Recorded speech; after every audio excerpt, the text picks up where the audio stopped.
Hello students, welcome to City Online Classes. This is Anjali Singh and I am teaching you Managing Human Resources, Semester 4th, Unit 4th and Lecture 14. So आज का topic हमारा क्या है? That is पे commissions. ठीक है, कल हम लोगों ने क्या किया था, रिक्वायरमेंट्स जो है हम लोगों ने लास्ट का जो लेक्चर था उसमें हम लोगों ने रिक्वायरमेंट्स के बारे में जाना था कि हमारे इंसेंटिव्स के लिए कौन कौन से रिक्वायरमेंट्स होती हैं इंसेंटिव प्लान्स के लिए. एंड उसके साथ में हम लोगों ने अपना जो वेज बोर्ड होता है उसको डिस्कस किया था. सो आज जो हम लोग क्या डिस्कस करने वाले हैं, अपना पे commission. So pay commission is an administrative system mechanism set up by the government of India to determine the salaries of government employees है. आपका जो पे कमीशन होता है वो आपका क्या है, एक एडमिनिस्ट्रेटिव सिस्टम है. ठीक है, एक मैकेनिज्म है जो कि सेटअप किया गया है किसके थ्रू, गवर्नमेंट ऑफ इंडिया के थ्रू. ठीक है, आपका जो पे कमीशन है वो क्या है, एक एडमिनिस्ट्रेटिव सिस्टम है या फिर कह लें एक क्या है, आपका मैकेनिज्म है. ठीक है, जिसके जो कि सेटअप किया गया है. ठीक है, वो किसके द्वारा, गवर्नमेंट ऑफ इंडिया के द्वारा. किस लिए सेटअप किया गया है कि जैसे कि determine the salaries of government employees. ठीक है, जो गवर्नमेंट एम्प्लॉय हैं, जो सरकारी कर्मचारी हैं, उनकी जो सैलरी है, उनके जो वेतन है, उसको डिटरमाइन करने के लिए कि कितनी वेतन किसको दी जाएगी, कितनी सैलरी किस एम्प्लॉय को दी जाएगी. ठीक है, वो चीज़ डिटरमाइन करने के लिए क्या इस्टेब्लिश किया गया था, पे कमीशन सेटअप किया गया था. Okay, so far 6 pay commission have been set up, they are as follows है. ठीक है, तो अब तक क्या है, आपके 6 पे कमीशन सेटअप हो चुके हैं और वो आगे डिस्कस किए गए हैं. ठीक है, अभी करंट में आपका कौन सा चल रहा है, 7th पे चल रहा है. ठीक है, सो फर्स्ट पे कमीशन इन 1947. आपका जो फर्स्ट पे कमीशन था वो कब सेटअप हुआ था, 1947 में. तो इसके जो मेन पॉइंट्स हैं वो हम लोग इसमें डिस्कस करेंगे कि जो आपके जो मेन पे कमीशन जो डिफरेंट सेटअप हुए थे उनके मेन पॉइंट्स को हम लोग क्या करेंगे, आज देखेंगे कि उसमें जो मेन चीज़ें थी वो क्या थी. तो फर्स्ट था that is influence of the law of demand and supply should be considered in fixing the salaries of public servant है. अब यहाँ पे क्या था कि जो पब्लिक सर्वेंट्स थे, ठीक है, जो सरकारी कर्मचारी थे, उनका जो जब उनकी सैलरी फिक्स की जा रही थी, तो क्या था कि जी जो आपका क्या है, law of demand and supply है. ठीक है, डिमांड एंड सप्लाई का जो लॉ है वो किस तरह से इन्फ्लुएंस कर रहा था चीज़ों को. ठीक है, वो किस तरह से आपकी इकोनॉमी को इन्फ्लुएंस कर रहा था, कैसे पीपल्स को इन्फ्लुएंस कर रहा था, उसके इन्फ्लुएंस को भी कंसीडर किया जा रहा था सैलरी को फिक्स करते टाइम. फिर हम देखें सेकंड देखें तो salary proposed should balance the interest of an employer and public है. अब सेकंड चीज़ था कि जो सैलरी प्रपोज की जाए थी, जो पे कमीशन जो सैलरी प्रपोज कर रही थी, तो उसमें क्या चीज़ थी कि इस तरह की सैलरी प्रपोज की जाए जो कि क्या है, एक बैलेंस मेंटेन करे. ठीक है, क्या करें, एक ऐसी सैलरी प्रपोज होना जो एक बैलेंस मेंटेन करे किसकी में, जो एम्प्लॉय है, एम्प्लॉयर है और पब्लिक है. ठीक है, इन तीनों का बैलेंस जो है, तीनों के मतलब इस तरह की वो प्रपोजल हो कि ये तीनों के लिए क्या हो, बेनिफिशियरी हो. ठीक है, तीनों पे जो आपके एम्प्लॉय हैं, मतलब कर्मचारी, और आपके जो एम्प्लॉयर हैं और जो पब्लिक है, ठीक है, नॉर्मल पीपल हैं, ये किसी भी तरह से किसी को भी कोई असुविधा ना हो, सबके लिए बेनिफिशियल हो, सबके लिए सुटेबल हो, ऐसा सैलरी स्ट्रक्चर प्रपोज किया जाना चाहिए था. नेक्स्ट है a minimum wage must be paid to every employ. और क्या था, इस पे कमीशन जो आपका फर्स्ट पे कमीशन था, इन्होंने बोला था कि एक मिनिमम वेज जो है वो हर एक एम्प्लॉय को क्या किया जाना चाहिए, पे किया जाना चाहिए. नेक्स्ट देखें, so are dearness allowances to be paid to prevent economic hardship. अब इसमें क्या था, एक चीज़ थी डीए मिल रहा था. डियरनेस अलावेंसेज मतलब होता है महंगाई भत्ता. इससे पहले जो हम लोगों ने अपना एक चैप्टर था जिसमें हम लोगों ने अलावेंसेज एंड परक्विजिट्स ये सब डिस्कस की थी, तब हम लोगों ने देखा था कि ये सब क्या होते हैं. ठीक है, अलावेंसेज आपको पता है. तो डियरनेस अलावेंसेज क्यों है, पे किया जा रहा था किसको, जो एम्प्लॉयज़ थे उनको, किस चीज़ के लिए, प्रिवेंट इकोनॉमिक हार्डशिप. ठीक है, तो जो इकोनॉमिक हार्डशिप्स हो रही थी, इकोनॉमी में फ्लक्चुएशन होता था, उसकी वजह से क्या है, जो टाइम टू टाइम आपकी जो महंगाई थी वो बढ़ रही थी, इसको प्रिवेंट करने के लिए, इसको रोकने के लिए, जो कि लोगों के ऊपर उसका उतना ज़्यादा इफेक्ट ना पड़े, तो उसको रोकने के लिए क्या किया गया था, जो डियरनेस अलावेंसेज है वो एम्प्लॉयज़ को दिया जाता था. ठीक है, नेक्स्ट हमारा जो पे कमीशन है वो कौन सा है, दैट इज सेकेंड पे कमीशन इन 1959। तो आपका जो सेकेंड पे कमीशन था वो कब इस्टेब्लिश हुआ, कब सेटअप हुआ था आपका 1959 में। तो अगर हम इसका देखें तो इसमें किसके जो मेन पॉइंट्स हैं वो क्या हैं, concept of living wage was extended to the matter of social policy है। तो जो आपका कंसेप्ट था किस चीज़ का, लिविंग वेज का, वो क्या किया और ज़्यादा एक्सटेंड कर दिया गया, किस चीज़ के लिए, क्योंकि वो उसको किससे रिलेट किया गया, सोशल पॉलिसी से रिलेट किया गया। सेकेंड पॉइंट देखें, that is minimum wages should deal with not only economic consideration but also offer social justice है। अब उन्होंने बोला कि जो मिनिमम वेजेस हैं वो क्या होना चाहिए, शुड डील मतलब वो जो आपकी इकोनॉमिक कंसिडरेशन है, ठीक है, मतलब कि मिनिमम वेजेस इतना होना चाहिए कि आपके जो कर्मचारी हैं उनकी जिस तरह की जो उनकी आर्थिक सुविधा तो हो ही हो, ठीक है, उसके साथ साथ क्या है उनको कुछ सोशल सामाजिक जस्टिस भी ऑफर किया जाए। मतलब इस तरह जो मिनिमम वेजेस है वो ऐसा सेट किया जाए कि जो पीपल्स हैं वो अपनी जो नेसेसिटी की चीज़ें हैं वो तो अपनी compete कर ही सकें, वो तो मीट कर ही सकें, साथ में क्या है कुछ ऐसा सोशल जस्टिस भी हो, मतलब उनके साथ में कुछ सामाजिक न्याय भी हो, कुछ अपने साइड से भी क्या है सामाजिक न्याय के तरह की तरह उन्हें कुछ जो है बेनिफिट प्रोवाइड किया जाए। थर्ड जो मेन पॉइंट था उसका, that is lowest rate of remuneration should not be lower than a living wage and the highest salary should be consistent enough to attract employees and maintain efficiency है। तो यहाँ पे जो दो rate रखे जा रहे थे, एक लोवेस्ट रेट रखा जा रहा था रेम्यूनरेशन का, एक हाईएस्ट रेट डिसाइड किया गया था रेम्यूनरेशन का। तो उन्होंने बोला कि लोवेस्ट रेट आप इतना लो ना रख लें कि आपका जो लिविंग वेज है उससे भी कम चला जाए, ठीक है। तो लिविंग आपका जो लोवेस्ट रेट होता है वो क्या है, लिविंग वेज से कम नहीं होना चाहिए, ठीक है। आपका जो लोवेस्ट रेट है वो क्या है, लिविंग वेज से कम नहीं होना चाहिए। और आपका जो हाईएस्ट रेट है, ठीक है, एंड क्या जो हाईएस्ट सैलरी है आपकी वो क्या है, इतनी कंसिस्टेंट होनी चाहिए कि जिससे कि उस सैलरी से जो एम्प्लॉयज़ हैं वो क्या कर सकें, अट्रैक्ट हो सकें, किसके साइड, ऑर्गेनाइजेशन की तरफ अट्रैक्ट हो सकें और वो अपनी एफिशिएंसी को मेंटेन कर सकें।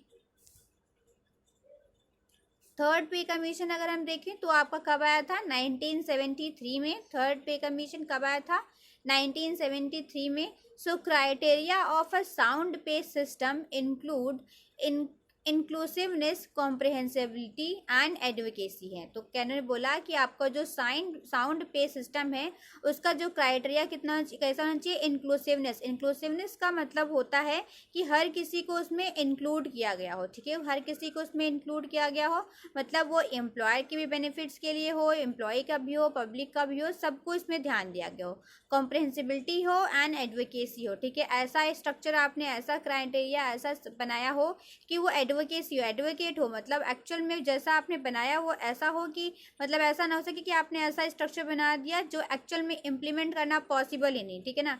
तो क्या है, एडवोकेसी उसमें होनी चाहिए। सेकेंड देखें तो no consideration that the government should be a model employer है, ठीक है। तो क्या है, कोई भी consideration that the government should be a model employer, ये चीज़ देनी चाहिए। एंड थर्ड देखें तो dearness allowances to be treated as par and parcel of the compensation structure है, ठीक है। इसको क्या है, डियरनेस अलावेंसेज को क्या से ट्रीट किया जाता है, एक पार्सल की तरह ट्रीट किया जा रहा था, जैसे किसमें, एक कंपनसेशन स्ट्रक्चर में।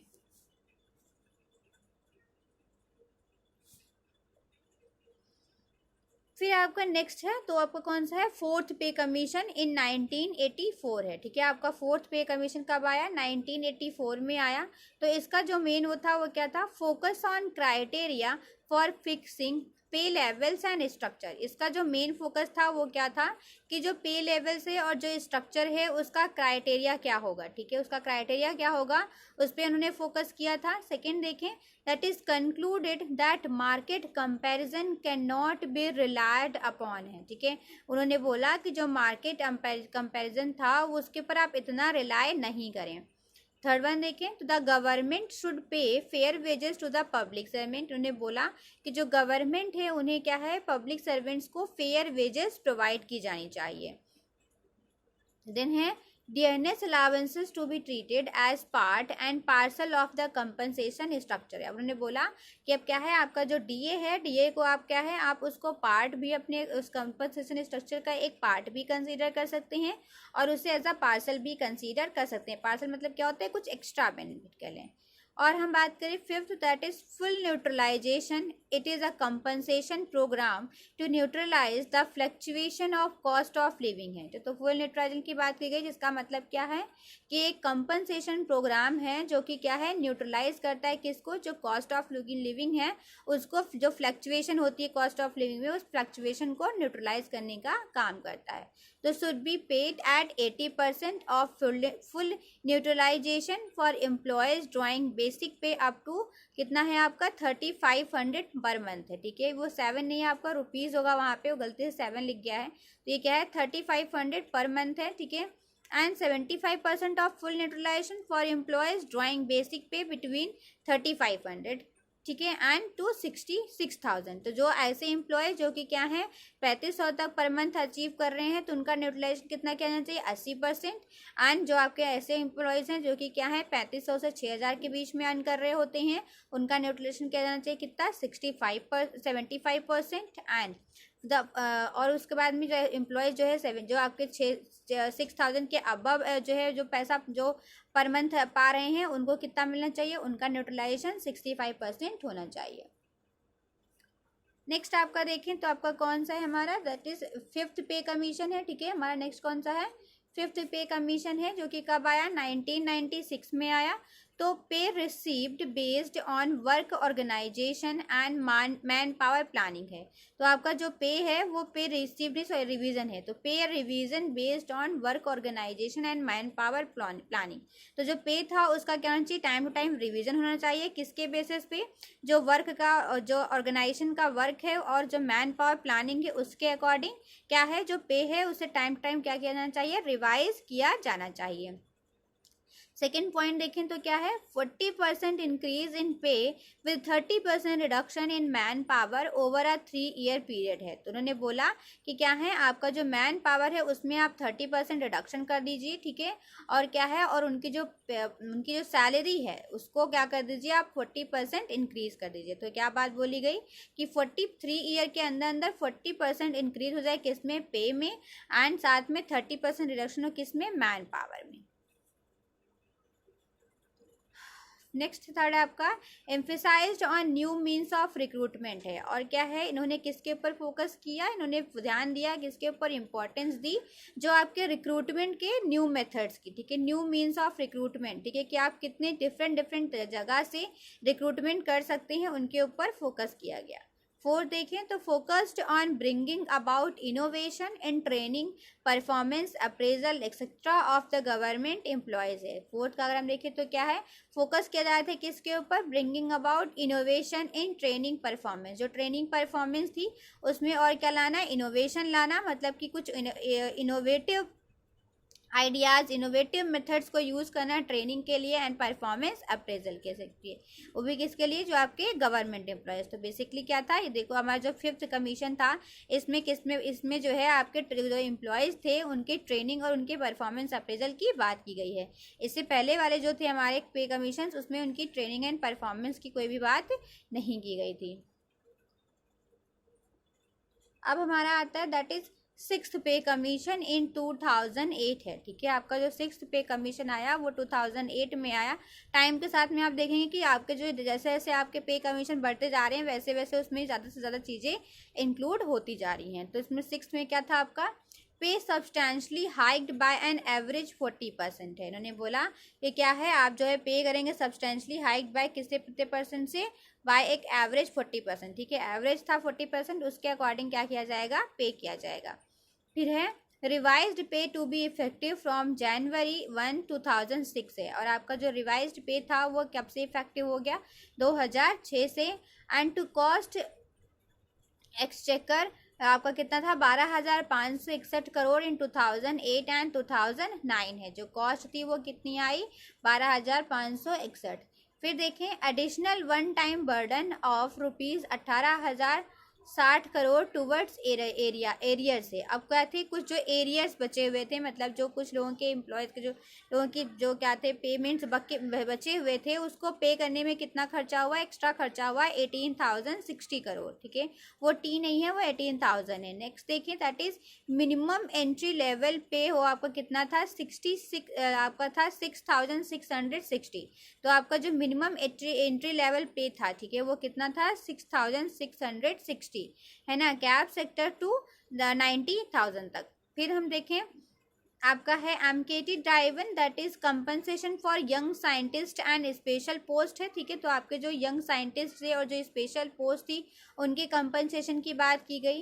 And contract appointment for select post requiring high skills है। ठीक है, तो अब क्या हुआ कि जो आपके ऐसी पोस्ट थी जहाँ पे हाई स्किल की रिक्वायरमेंट्स थी, वहाँ पे कॉन्ट्रैक्ट अपॉइंटमेंट को कंसीडर किया जाने लगा, कॉन्ट्रैक्ट अपॉइंटमेंट को जो है लाया गया। नेक्स्ट देखें, so current age of 60 of for superannuation to be maintained है। एंड ये था कि जो है सुपर एनुएशन की अगर हम बात करें तो आपको जो रिटायरमेंट की जो एज थी वो क्या कर दी गई थी, 60 कर दी गई थी। And no exception barring scientist and medical specialist है, और किसी को भी कोई एक्सेप्शन नहीं दिया जाता था कि जो मेडिकल स्पेशलिस्ट है या फिर साइंटिस्ट हैं उन्हें कोई जो है एक्सेप्शन दिया जाता, ऐसा कुछ भी नहीं था। मतलब ये सबके लिए क्या था, सब कुछ सेम था।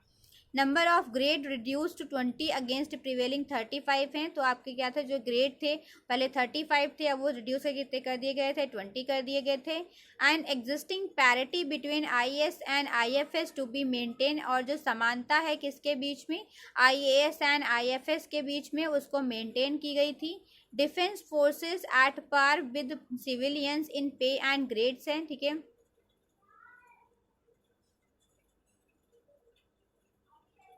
and 6,000 allowances a month for officers up to brigadier rank है। तो जो ब्रिगेडियर रैंक पे थे उनको उनके लिए क्या था, 6,000 अलाउंसेज जो है पर मंथ क्या की गई थी, अलाउ किया गया। And 5 day work week to continue only in 3 national holidays allowed था, और क्या था, सिर्फ 3 नेशनल हॉलीडेज अलाउड थे। एंड 5 डे वर्क जो है वो वीक में कंटिन्यू ही करना था, मतलब आपको एक वीक में 5 दिन जरूर से ज़रूर काम करना था। And other gazetted holiday to go adjusted in restricted holiday है, और बाकी के जब आपके क्या थे गैजेटेड हॉलीडे थे वो क्या थे, वो उसमें एडजस्ट किए जा रहे थे रिस्ट्रिक्टेड हॉलीडे के बीच में। देन है high performance to get 3.5% increment against normal 2.5% है। फिर है enhanced pay scale for nurses teachers and consultatory हैं। तो आपके जो नर्स थी, जो टीचर्स थी और जो कांस्टेबलरी थे, उनको जो पहले से जो पे मिल रहा था, जो पहले से उन्हें स्केल मिल रहा था, उसको क्या किया गया, इन्हांस किया गया, उसको बढ़ाया गया। नेक्स्ट देखें, तो existing rates of most of the allowances to be doubled है। जो आपके रेट्स थे अलाउंसेस के, उनको मोस्टली क्या कर दिया गया, जो एग्जिस्ट कर रहे थे उनसे डबल कर दिया गया।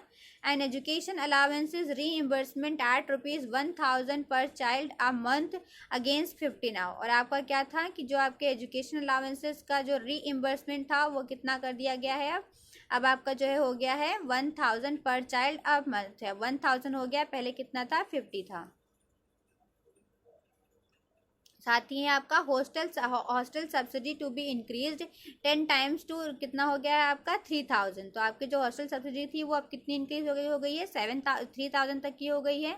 And person stagnating at maximum of pay any band for more than a year to be placed in immediate next higher pay band without change in grade है। फिर नेक्स्ट देखें, so performance linked incentive scheme to be introduced है।